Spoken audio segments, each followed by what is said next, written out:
I'm Richard Lewis, supporting for cadred.org, and I'm here at CeBit stroke IEM Hanover. You're probably thinking, why the fuck are you wearing a suit? Well, there is a reason for that. This thing is so big, with so many big investors and big companies here, that everyone from the world of esports comes out suited and booted to beg for cash, which is what pretty much makes esports go around. And I thought, well, you know, why should I be any different? So I'm going to hopefully get my chunk of the change later on by looking so swish and slick.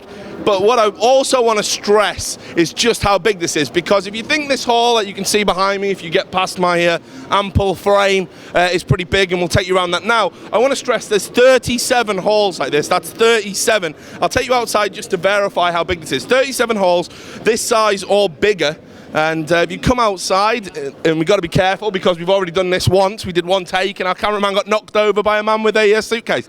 But you can see here that you've got taxis that actually ferry people around from you know, hall to hall, free of charge, of course, because it's just so big to get around. I'm not sure what the square mileage is, but it is absolutely massive. And it's not just about games. Obviously, there's all sorts of technology going on here, like cars and you know, medical technology, everything. But if it's to do with technology, that it's going to be at CeBit. So it's obviously a good kind of way that esports get to showcase itself to a much, much wider audience, and an audience with loads of money. So we'll try and get through here now. You can see people having trouble. For all this technology, people still haven't mastered doors, which that's great, thank you. We'll get on top of that at some point, I'm sure. We're just like mastering fire.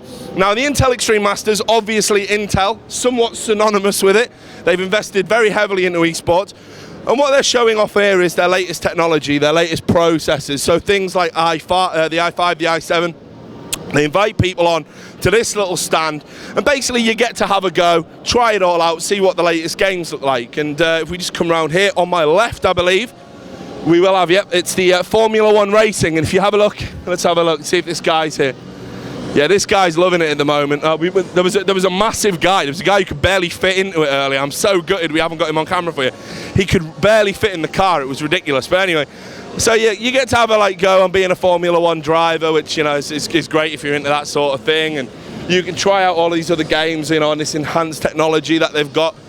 And yeah, basically this is kind of a public area. All the people who've come here to spectate, of which there is plenty, get to try out the machines, get to try out some of the games. They've got, you know, League of Legends is going to be here, they got Heart of the Swarm here, they got one of the new Lego games, everything's going on. So people can just really, you know, have a bash, try it all out, get to learn about Intel, and, you know, it's a good way for Intel, as well as sponsoring the tournament, to showcase their products. Now, these PCs here, I think it's, now let me get this straight. It's branded, right? I'm going to ask the cameraman. Go on, update me. What is it, Victor? It's basically HyperX. They're in competition with HyperX, so they've changed it. Got an Intel Extreme Massive RAM, so I don't think it even says Patriot on it anymore. There we go. So apparently, well, it still didn't make a lot of sense what he explained to me, but basically the Patriot RAM, he's saying that it's not even called Patriot anymore, but there's like a little Patriot thing there on the branding. I thought it was actually going to be something interesting. I won't labour on that too much, because once again, Victor sold me something, but actually sold me a bit of a lemon in terms of information. But I'm not going to do a third take. I'm not going to do it. I'm just going to style it out like a boss. So you can see that again. Exhibitors like to be here. They like to show off all of their PCs and whatnot, and try and encourage people to buy them, because obviously this is like a key place to be, demographically speaking. Everyone who wants to watch and spectate these games is going to be, you know, susceptible to the idea of buying a product. So you're going to see lots of stands like this one. But this is perhaps the most impressive thing we got going on here, and that is this massive stage, which you may remember if you watch our video tour from last year, we just walked right across it in the middle of a game, which we're not going to do this time because it's not very good. But what I will do is I'll get to the front and we'll kind of walk along here. So, you know, it was pretty crowded earlier. This is early in the morning, and we did have the first kind of group stage games in the League of Legends tournament. Right now they're doing analysis, as is the norm when you've got nothing to talk about because the games are dead. So let's just fucking dry hump it to death and talk about this, that and the other, and that's what they do. So I'm actually going to come to the front and just walk past here. You can see people are taking flash photography and doing all that stuff, and you can see that the audience here are looking absolutely riveted this bright and early in the morning. But there's going to be lots of people who are here for the League of Legends, which has replaced StarCraft 2 as being the top draw really at these events. Get a little shot of the trophy there, Victor, if you can. That's what it's all about, the Intel Extreme Masters World Champions. So So you can see all the teams are getting set up, and that's a pretty impressive stage. They've also, it looks to be a lot lower at the ground this time, because people were having trouble getting on and off, I think, last time. So, but that's the main League of Legends stage. There's some stuff going on there. If you come over here, I guess we'll take you to the StarCraft 2 one. Just to give you an idea, so I'll have a little walk up here. So you've got 2 stages, you've got games going on back to back, and whatever your preference is, you can watch either of them. Now, I'm kind of getting to be a little bit well known in the StarCraft 2 community at the moment, and thanks to all the people who've been supporting all these interview videos.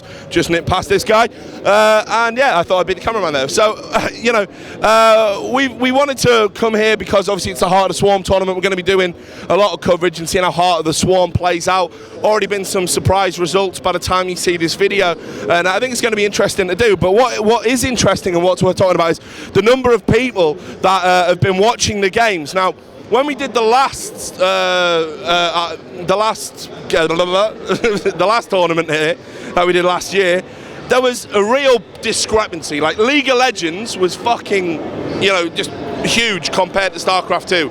It was really, really big. And what we wanted to see was whether or not the Heart of the Swarm launch would renew some interest in it. I can say, although it might not look like it at the moment, the crowds were actually a lot bigger earlier when the games were going on, and it doesn't look great at the moment, unfortunately, but there were like more people here than this. But sad to report for all the StarCraft 2 fans out there, there is still a heavy waiting. People are still coming here to watch the League of Legends tournaments. There's not really a lot you can do about that at the moment. League of Legends very much has that impetus, and Heart of the Swarm, I think maybe it's going to take a while to settle into the imaginations of StarCraft 2 fans, but I don't know, maybe it's going to pick up in the later stages of the game. But everyone who wanders in, who's clearly not here specifically for any purpose other than to spectate, they gravitate towards the League of Legends stand. It's the game they kind of identify with, which is stark contrast to where we were, say, 2 years ago, where StarCraft 2 was the big draw. But anyway, let's not dwell on that. I don't want to get into the whole StarCraft 2's dead, all of that bollocks, because it's not. It's not dead. It's just resting. Let's just say that. So anyway, again, more exhibitors. You got CM Storm. This is a Cooler Master and their product here. It's got some nice, lovely ladies over there, which we have to mention. We're contractually obliged to do it. Well, I mean, I find that as well, like, such a bizarre, sexist throwback whenever I see these girls in hot pants. I don't like it. And I do like it, but I mean, I don't like what it says about our backward marketing technology. And while we're on the subject of that, you can see over here as well, XMG are going to be doing giveaways all the time. These are always mad. These Germans love their free shit, and they start queuing up. It's right next to the press room. So literally all you get here is like this army of drooling guys hoping to catch like 2 inches of camel toe or some shit. And they just literally reaching into the crowd where these girls are like firing t-shirts and all sorts of shit into them. Anyway, not going to dwell too much on that. Over here we've got World of Tanks, and I think this is brilliant because we've started kind of covering World of Tanks on our websites. We're getting into it, and Victor's pulling a face like, as if to say, what? Yeah, he didn't know about it. But we are doing that. And I think it's a good game. It's got a lot of potential, and Wargaming, the people behind it, really investing heavily. The stand isn't anywhere near as big as what it was last time, but they've already got this established base now. They've got a lot of players, and people are actually kind of coming along to, you know, watch the game, watch the new expansions, all the new developments and stuff. And they're people that are really supporting esports. Like, they put something like 2.5 million, I think it was, into esports just recently. So, you know, you might scoff, you might raise your eyebrows to those people. I would say, stop being so elitist, because we need big companies like that investing in esports, whatever the game may be. And I think we'll end the tour. Oh, I'm going to have to fight through this depressing crowd. Let's just do it. Right. We'll end the tour in the press room because, I know, anyone who follows these tours will know that we've been basically in some pretty shitty press rooms. We've had some terrible times. And I just want to show you the one at the Intel Extreme Masters, how they do it. I'll see if I can get around the back here. Yeah, we are filming this, guys. Thanks. Hi everyone. Cheers for taking up all the room. Thank you. Right, there we go. So we're almost on the home straight now. So again, I told you, this XMG stuff, I do not know, but it is incredibly popular beyond anything I have seen. So this has actually been the busiest part of the fucking venue, which is just ridiculous. But anyway, if you take a left here, you will see that this is the Intel Extreme Masters press room, the Twitch lounge, and everything else is in here, and it's really, really nice. Like last time we were in here, we were sat next to the guys from Riot, and you can see everyone's just kind of, you know, getting settled in, doing their thing. It's okay to walk past the shot. I'm definitely not going to commandeer the whole press room, contrary to reports about me being a prima donna. And it's real nice. You can see that they've looked after everyone. You've all got nice, fast internet. It's, you know, everything's working. Look at it. Quiet as a mouse. Everyone's really concentrating hard on what they're doing, and there's Nils, our lovely little press officer there, which he's quickly looked away, obviously not wanting to be included in it. And this is the backstage area. This is where we're going to be doing all the interviews, and you can see that we've got you know, a nice little area there, a nice little area there, depending on what game you're doing. And all the players like to chill out back here with their complimentary water and complimentary Red Bull. So that is the tour pretty much. I'm going to dose up on free sandwiches and any other swag that I can grab from here. But do stay tuned to our website. We're going to have more coverage from here at IEM Hanover at CeBit.